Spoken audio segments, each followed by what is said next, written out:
Terima kasih semuanya. Ya, Tuhan berkati.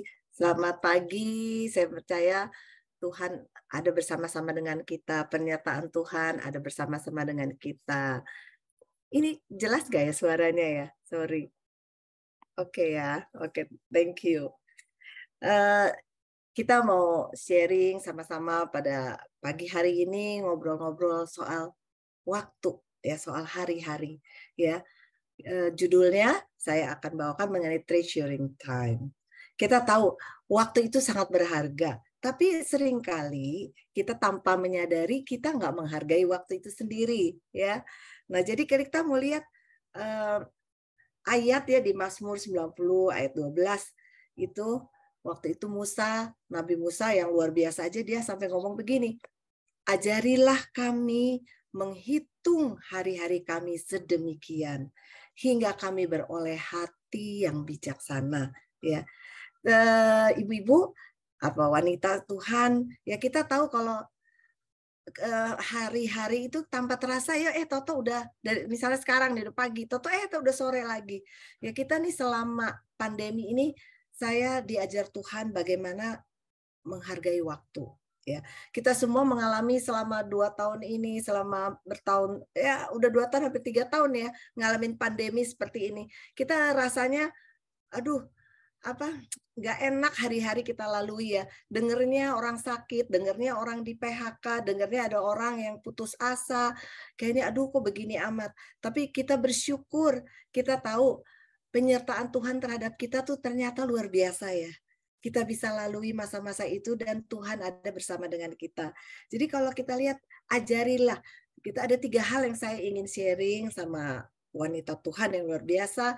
Itu ajarilah, terus sama menghitung hari-hari, sama hati yang bijaksana. Jadi kalau kita lihat, kok sampai harus diajarin gitu ya. Karena memang tanpa terasa kita nih nggak kebiasa ngitung hari gitu, nggak biasa kayaknya tanpa sadar sih, nggak disengaja tuh toto udah lewat gitu aja ternyata wah hari ini berlalunya nggak sepenuhnya yang Tuhan mau gitu ya. Jadi kalau kita lihat pada umumnya nih, ini umumnya ya, manusia itu tuh gampang ngitung kesalahan orang, bener nggak? Kesalahan orang tuh gampang banget deh, langsung nempel ngitung kesalahan orang, pinter gitu mengingat kebaikan diri sendiri, terus mengingat utang orang lain, ingat itu nggak usah diajarin udah keluar udah ada aja di dalam diri kita. Tapi menghitung hari-hari yang untuk menjadi kita bijak seringkali kita mengabaikannya ya. Ya jadi kalau kita ini diingatkan, tahun-tahun ini diingatkan, gimana sih Tuhan ajarin supaya kita ini bisa menghitung. Kalau kita lihat menghitung tuh di di matematik kan ada tambah, kurang, ada kali, ada bagi gitu ya. Jadi kita mau lihat kalau cara tambah tuh apa sih gitu ya. Jadi kalau lihat Tuhan beri hikmat untuk menghitung tuh seperti apa. Jadi kalau kita melihat hitung itu maksudnya di sini maksudnya Musa ini menghargai waktu. Waktu itu abstrak, apa sih waktu? Apa sih hari-hari yang kita lalui itu waktu? Ya, jadi kalau kita lihat itu adalah ada satu kesempatan di dalam hidup kita tuh ada kesempatan. Nah, waktu yang hari-hari yang Tuhan pakai kesempatan itu tuh apa sih yang kita gunakan? Jadi kalau kita mau melihat cara menghitung tambah, apa sih yang bisa menambah iman kita? Apa sih yang bisa menambah bahwa kita lebih dewasa dalam Tuhan? Kita tahu setiap hari kita semakin dewasa. Kita dari bayi sekarang sampai dewasa ini, terus dari hari dilalui. Dan keinginan kerinduan Tuhan kita bertumbuh dan bisa berbuah. Jadi kalau kita lihat apakah hidup kita ini sekarang bertambah imannya, apakah kita sekarang benar-benar bisa berbuah dan menghasilkan buah yang baik yang dinikmati orang. Jadi kita boleh melihat kembali Tuhan apa yang Tuhan mau ajarkan pada kita untuk menambah iman kita. Karena kalau kita lihat akhir-akhir ini sedih sekali banyak orang yang meninggalkan Tuhan karena kecewa. Banyak orang yang benar-benar udah nggak ada jalan keluar lain, cari jalan pintas. Tapi bagi kita yang saat ini ada dalam anugerah Tuhan, kita bersyukur kalau kita diingatkan bagaimana menambah supaya kita hari-hari kita ini boleh membuat iman kita semakin mengenal Tuhan. Ya, jadi kalau kita lihat itu ada seperti di Yohanes 15 ayat 5, itu mengenai melekat pada sumbernya. Jadi kita diingatkan, wah dalam hari-hari ini, dalam kesempatan ini, apakah kita melekat kepada Tuhan? Apakah kita benar-benar intim dengan Tuhan? Karena banyak sekali yang saya lihat, yang ada orang yang sering konseling gitu ya, banyak yang kecewa sama Tuhan. Jadi ternyata di akhir zaman ini, di akhir-akhir ini nih, kalau kita ngelihat masa-masa seperti ini, banyak orang yang udah apatis, ada yang udah rasanya kebal, nggak tahu hatinya ini tuh udah mengasihi Tuhan apa enggak, udah kayak mati rasa gitu ya. Jadi kalau kita melihat, aduh Tuhan, jangan sampai kita seperti ini. Waktu kita tahu menggunakan waktu itu, kita tahu Tuhan, aku mau mendekatkan diri. Hanya dekat dengan Tuhan kita tenang. Hanya dekat melekat pada sumber itu, kita mendapat kekuatan. Roh Kudus yang ada di dalam kita, yang membuatkan kita bisa mengerti dan bisa mendapatkan hikmat dari Tuhan bagaimana cara hidup kita hari-hari. Sebab itu, biarlah kita diingatkan waktu menambah ini, hitung tambah, hari menambah. Umur kita semakin bertambah kan ya. Kayak semakin bertambah, nah kita juga mau bertambah dekat dengan Tuhan, bertambah dekat dengan Tuhan. Waktu lagi sekolah minggu ada lagu yang baca kitab suci, doa tiap hari gitu ya. Doa tiap hari kalau mau tumbuh. Nah, jadi biarlah ini mungkin sering dikatakan, ayo doa, ayo baca Alkitab. Tapi ternyata walaupun kita ngomong baca Alkitab, doa, tetapi banyak kali orang karena menghadapi hal-hal yang sulit, hal-hal yang tidak mengerti, baca Alkitab pun sulit. Berdoa pun sulit karena nggak tahu mau kata-kata apa. Sebab itu kita bersyukur kepada Tuhan kalau kita bilang kepada Tuhan, ajarilah Tuhan. Ajarilah, biarlah kita semua mau menghitung hari, mau menghargai hari-hari yang Tuhan kasih ini, supaya kita selalu melekat kepada Tuhan. Enggak ada jalan lain, hanya melekat kepada Tuhan. Nempel dengan Tuhan. Waktu itu saat itulah kita bisa bertumbuh dan terus bisa dimenangkan dari hari ke hari. Satu hari ini akan lebih baik dari hari yang kemarin. Besok lebih baik lagi dari hari ini. Setiap hari kita diperbaharui. Itulah yang kita mau lakukan bila kita mempunyai waktu bersama dengan Tuhan. Banyak orang dan saudara sekalian, saya pun mengalami. Waktu mengalami masalah, mengalami musibah, kayaknya mau doa aja nggak bisa. Nggak ada kata-kata kayaknya, aduh Tuhan udah capek, udah lelah kayaknya. Aduh kok begini ya, kok ngalamin begini. Padahal aku udah melakukan ini, A, B, C, D. Tapi kok ngalamin kesusahan yang seperti ini. Tapi di saat itu, saudara sekalian, di dalam kita lagi di titik nol, justru di situ pertolongan Tuhan ada. Di situ kita boleh melihat Tuhan itu luar biasa. Saya boleh merasakan, wow, waktu lagi kita susah, waktu kita dalam masalah, kita jangan diam. Kita cuma ngomong, tolong aja ke Tuhan. Cuma ngomong, Tuhan help, kayaknya udah nggak bisa, udah tired, udah nggak tahu nih, udah burn out rasanya, udah nggak tahu mau ngapain. Tapi di situ pertolongan Tuhan luar biasa. Saya merasakan yang namanya the joy of the Lord is my strength. Orang bingung, kok dalam masalah bisa senang? Kan kalau senang tuh itu apa namanya? Karena lihat ini, kelihatan bagus, bisa senang. Tapi kalau joy itu different. Joy itu merasakan sesuatu yang dari dalam, yang orang lain nggak bisa tahu di dalam kita ada apa. Tapi nanti kelihatan dari kehidupan kita ada sukacita yang luar biasa yang kita juga amazed sendiri. Tuhan yang melakukan. Jadi waktu lagi melekat ke Tuhan, bilang cuma Tuhan tolong. Roh Kudus itu luar biasa. Memang Roh Kudus datang untuk menghibur, menolong kita. Sehingga waktu kita bisa mampu berdoa, bisa mampu membaca Alkitab, bisa melekat kepada Tuhan. Sehingga waktu membaca ayat-ayat itu menjadi hidup. Sebab itu, biarlah hari-hari kita mau tahu, Tuhan diajar kita supaya hidup kita bertambah. Aku mau melekat seperti pohon Tuhan gambarkan seperti pohon anggur itu melekat. Karena di situ waktu melekat dengan Tuhan, itu sumber dari segala sesuatu. Tuhan yang memberikan kekuatan bagi kita. Terus yang kedua, cara kurang. Kalau kita lihat cara kurang, waktu kedatangan Tuhan semakin singkat. Umur kita bertambah, tapi ternyata makin berkurang ada di dunia, betul nggak? Kita tuh kalau ngelihat, iya ya semakin singkat nih. Tuhan tuh semakin kedatangan Tuhan udah semakin melekat, dan saat ini akhir zaman udah di akhir-akhir, banyak sekali tanda-tanda zaman ya. Jadi kalau lihat itu, kita mau lihat bagaimana lima gadis bijak ya. Jadi di situ Tuhan ingatkan lagi waktu menghitung hari, coba lihat itu gadis bijak itu mempersiapkan seperti apa sih untuk kedatangan rajanya. Jadi kalau kita lihat itu di Matius 25 ayat 1 sampai 13, nanti ibu-ibu bisa baca ya di rumah. Itu sebelumnya itu di ayat 24 menceritakan akhir zaman akan terjadi banyak hal gitu ya. Nah, Tuhan terus menggambarkan, memberi perumpamaan mengenai 10 gadis ini. Ada yang bodoh dan ada yang bijak. Nah, ini semua gambaran orang-orang yang udah percaya Tuhan. Orang percaya Tuhan ada yang bodoh, ada yang bijak. Nah, bagaimana yang bijak ini melakukan hari-harinya? Dia mempersiapkan sesuatu untuk kedatangan rajanya. Jadi kita diingatkan lagi, oh bagaimana hidup kita ini. Saudara sekalian, jangan sampai kita tanpa mengabaikan waktu yang Tuhan berikan itu, sampai akhirnya tidak mempersiapkan kedatangan Tuhan, sibuk dengan yang lain. Yang sering kali menyibukkan kita adalah satu hal, yaitu kebencian. Kebencian itu menghalangi kita untuk supaya mempersiapkan diri. Banyak sekarang orang-orang pahit ya. Saudara kalau kumpul sama orang pahit, itu omongannya pahit terus, betul nggak? Kayaknya ngomongnya nggak enak.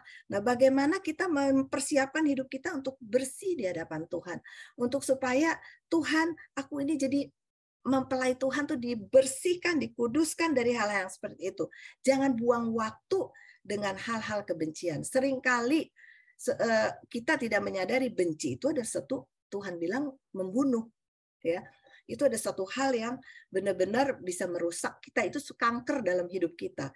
Tapi seringkali wanita itu gampang banget benci, dendam, ingat terus kesalahan orang. Ingat keinget sampai akhirnya tanpa terasa menggerogoti rohani.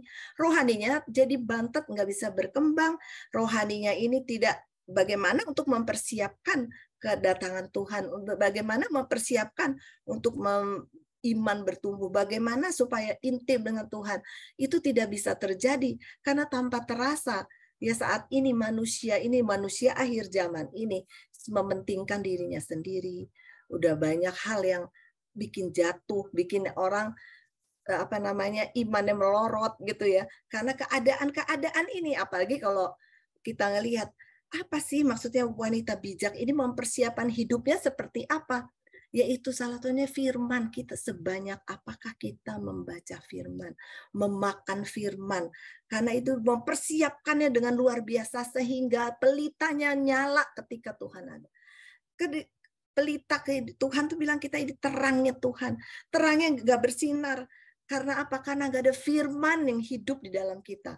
Apa yang kita baca orang, firman itu menjadi sesuatu yang luar biasa di dalam kehidupan kita. Hari-hari kita, bagaimana kita membaca firman, merenungkan firman siang dan malam. Itu akan seperti di Mazmur 1 bilang, itu akan mengalir seperti aliran sungai, yaitu pohonnya seger dan akan berbuah, akan bertumbuh. Nah, seperti itu, mempersiapkannya seperti itu. Bagaimana kehidupan kita saat ini terhadap firman Tuhan? Bagaimana kehidupan kita waktu membaca firman? Kita ngeliatin firman itulah yang menghidupkan kita. Firman itulah yang membuat kita semangat. Jadi waktu menghidupi hari-hari ini, biarlah firman itu menjadi pedoman kita agar pelita itu nyala saat orang melihat bahwa kita hidup di dalam firman. Dan firman itu bukan cuma dibaca itu, tapi kita menghidupi firman itu. Kita tiap hari minta kepada Tuhan. Tuhan beri kemampuan untuk kita semua, kami semua, untuk melakukan firman Tuhan. Ketika melakukan firman Tuhan, ketika firman itu kita menjadi bekal kita, itu ada luar biasa. Saudara, kalau orang lagi terjepit, yang keluarnya apa itu? kalau kita banyak baca firman, itu pasti yang keluar firman. Orang kalau lagi makan firman banyak, lagi dalam kesulitan, lagi apa, itu firman akan keluar. Akan logos itu yang kita makan banyak, itu akan menjadi rema dalam kehidupan kita. Itu akan mengingatkan kita hal-hal yang luar biasa. Hal-hal yang Tuhan bicarakan. Itu akan keluar dalam kehidupan kita. Jadi kalau kita melihat, ya Tuhan, bagaimana mempersiapkan waktu-waktu yang sudah dekat ini. Biar kita menjadi pengantin-pengantin Tuhan yang luar biasa, menjadi pengantin yang berkenan di hati Tuhan. Biarlah kita isi hidup kita semua dengan firman Tuhan yang luar biasa. Roh Kudus yang menguatkan kita untuk supaya kita pegang firman-Nya, merenungkan firman-Nya, membaca firman-Nya menjadi pedoman bagi kita. Terus kalau kita lagi lihat hitung kali itu yang seperti apa? Itu diingatkan Tuhan juga begini. Lihat seorang wanita Samaria di sumur, waktu itu lagi mau menimba, Tuhan datang. Tuhan Yesus itu kalau kita lihat di Yohanes 4 ayat 5 sampai 43 ini menarik sekali. Jadi wanita ini waktu ngelihat Tuhan diberi air, sumber itu air, kamu nggak akan haus lagi kalau minum dari Tuhan itu. Dan apa yang dilakukan wanita Samaria ini, dia pergi, dia mengucap syukur ya untuk Tuhan yang luar biasa, Tuhan yang tahu siapa dia, dan Tuhan yang mengampuni dia, dan suruh dia pergi ke kampungnya, itu sekampungnya kenal Tuhan. Jadi waktu ngomong soal perkalian, apakah hidup kita ini bisa memberkati orang? Apakah hidup kita ini bisa membawa orang datang kepada Tuhan? Biar hari-hari kita ini, apa sih yang kita bicarakan? Apa sih yang kita mau supaya orang kenal Tuhan? Jadi kata-kata firman yang kita keluarkan, kata-kata encouragement kepada orang, itu yang membawa orang itu datang kepada Tuhan. Jadi bukan wanita ini kan senangnya gosip, senangnya menjelek-jelekan orang, apa itu, biar itu jauh dari kita. Kita hidup menjadi anak-anak Tuhan yang memberi semangat kepada orang, supaya orang makin dekat Tuhan, supaya orang yang lemah kita kuatkan, supaya orang yang mau menjauh dari Tuhan kita dengarkan firman Tuhan, kita doakan. Jadi kita apa yang kita lakukan supaya perkalian kita hari-hari ini, kalau kita ngitung perkalian itu, Tuhan, aku mau mendoakan orang-orang yang Tuhan gerakan untuk kita doakan. Kita ingin hidup kita menjadi garam, menjadi terang, supaya kita tahu siapa Yesus. Kita yang udah diselamatkan oleh Tuhan, kita ingin banyak orang juga diselamatkan. Jadi apakah hidup kita di luar boleh memberitakan kabar sukacita itu seperti wanita ini. Bagaimana sambutannya waktu dia diselamatkan oleh Tuhan. Bagaimana dia diampuni oleh Tuhan. Bagaimana dia diberi air kehidupan yang luar biasa dari Tuhan. Dia mulutnya nggak bisa berhenti menceritakan bagaimana dia berjumpa dengan Tuhan. Jadi waktu-waktu yang Tuhan berikan pada kita, apakah kita sudah menceritakan kasih Tuhan kepada orang-orang di sekitar kita, terutama di dalam keluarga kita, di dalam lingkungan kita, di dalam persekutuan kita, apakah kita sudah menceritakan bahwa Tuhan itu baik, Tuhan itu luar biasa. Di luar sana, ibu-ibu, banyak orang yang butuh Tuhan. Banyak orang yang butuh damai sejahtera. Banyak orang yang butuh disembuhkan. Banyak orang yang perlu pertolongan. Di luar sana sudah banyak orang yang tidak ada harapan. Kita bersyukur memiliki Tuhan. Kita diselamatkan oleh Tuhan. Kita boleh ada pengharapan, ada hope yang dari Tuhan. Biarlah kita juga boleh membagikan kepada orang-orang yang membutuhkan, agar banyak orang nanti datang kepada Tuhan. Berarti hidup kita dilihat orang banyak. Biarlah kita menjadi firman yang hidup, firman yang luar biasa hidup di dalam kita, agar orang boleh melihat bahwa benar-benar Kristus hidup di dalam kita, dan orang boleh tertarik datang kepada kita. Jadi itu yang untuk hitung kali.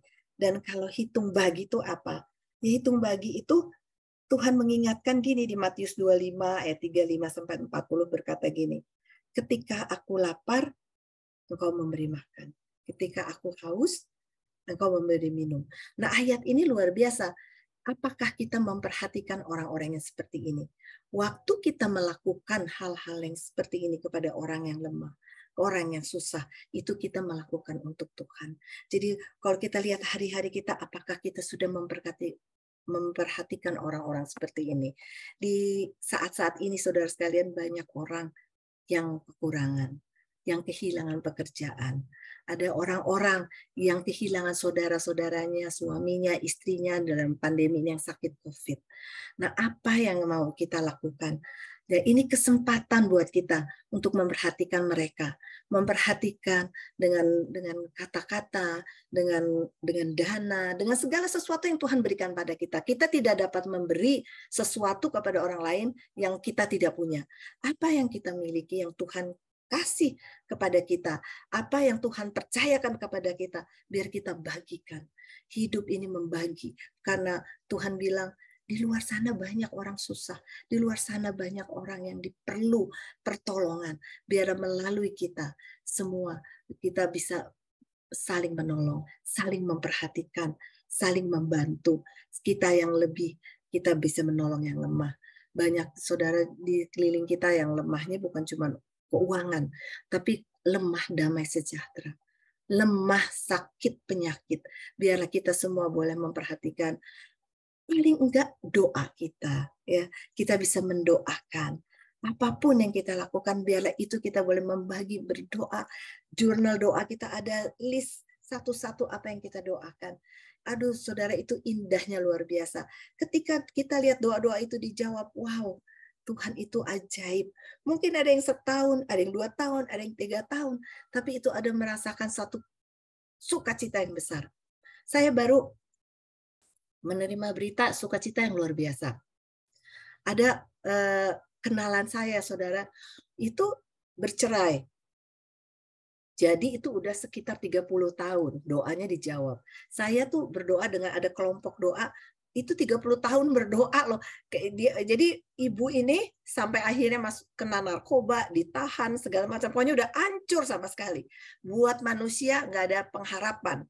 Tapi satu kali Tuhan, aku nggak bisa berbuat apa-apa. Jadi kita punya kelompok doa, kita berdoa, ayo kita doa. Kita nggak bisa nolong mau ngapain ke dia, mau ngomongin dia udah nggak dengar.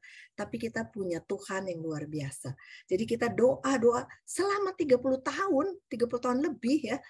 Waktu dengar dia bertobat, dia kembali ke suaminya, dia menikah lagi di dalam Tuhan, maksudnya dengan suaminya ini dikembalikan, didoakan kembali, hidupnya dirubah, dia lepas dari narkoba, dia lepas dari seks bebas, sehingga dia sekarang ikut Tuhan. Itu merupakan hal yang luar biasa. Saya bilang, sukacita kita dengan kelompok doa ini bilang, waduh, luar biasa ya, 30 tahun capek ngedoain orang ini. Kadang-kadang kita suka, kayaknya hilang nih pengharapan sama orang ini. Tapi terus aja nggak apa-apa, sebut aja itu. Tanpa terasa, sudah sekali itu waktu dengar ini, waduh sukacitanya luar biasa. Jadi kita bisa membagi pun dengan cara berdoa, ya dengan cara macam-macam. Jadi hari-hari ini kita apa sih yang kita lakukan? Yang Tuhan mau, biarlah kita mau melakukan kehendak Tuhan.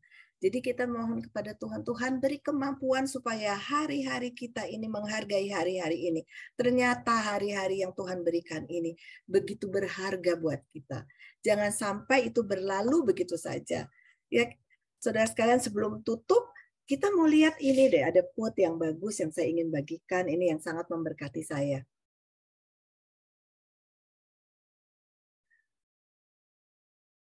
Itu ada beberapa quote yang bilang ini, lost time is never found again. Jadi ya, waktu yang hilang itu tuh susah dicari lagi. Kita kan nggak bisa balik ke kemarin kan. Kayaknya wah udah lewat, pengen penyesalan tuh seringkali datangnya tuh terlambat. Ya udah lewat, ya udah lewat. Nah, sebab itu supaya kita tidak menyesali, kita lakukanlah waktu hari yang Tuhan kasih ini dengan sungguh-sungguh menyukakan hati Tuhan. Tuhan, aku mau menyenangkan hati Tuhan. Apa yang Tuhan ingin kita lakukan? The key is not spending time, but in investing it. Jadi kita harus waktu itu tuh bukan cuma mau dibuang gitu aja ya, tapi biar kita invest sesuatu di hari-hari ini dengan waktu yang Tuhan kasih, dengan hari yang Tuhan kasih, biar kita mau invest sesuatu ya. Itu nanti ada banyak lagi itu quote-quote yang ini yang saya ingin sampaikan cuma 2 itu supaya kita sama-sama ingat bahwa ternyata waktu hari-hari yang Tuhan kasih itu sangat berharga ya. Biar kita mau menghargai kepercayaan yang Tuhan beri kepada kita selama kita hidup ini, kita mau berikan sesuatu yang luar biasa buat Tuhan. Kita berikan semua untuk kemuliaan Tuhan. Nah, ayat penutup yang saya ingin baca ada di Efesus 5 ayat 15 sampai 16. Itu berkata gini, "Karena itu perhatikanlah dengan seksama bagaimana kamu hidup. Janganlah seperti orang bebal, tetapi seperti orang arif. Dan pergunakanlah waktu yang ada karena hari ini adalah jahat." Jadi yang dibilang hati bijak itu apa? Hati bijak itu tahu menggunakan waktu. Tahu bagaimana menggunakan hari-hari yang Tuhan kasih.